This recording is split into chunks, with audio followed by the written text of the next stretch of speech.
Hi guys, dito po ako ngayon sa La Paz, sa bahay ng kaibigan ko na si Ate Tere. So, in-invite niya po ako. So, ito yung bahay niya. Ang cute ng sala niya guys, oh. Yan.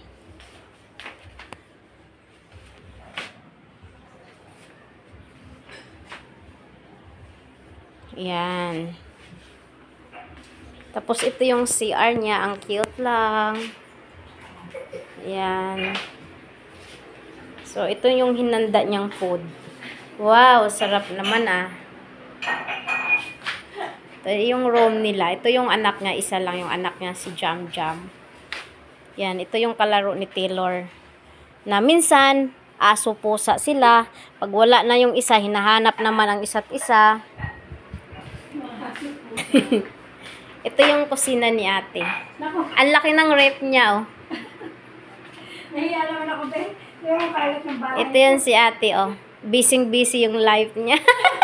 Nahiya naman ako, sabi kong ano. Ang cute ng bahay niya, guys. Titingnan natin yung malaking rep niya. Anong laman? Nahiya naman bigla yung Ah, ito yun, oh. Pagkatago na lang daw.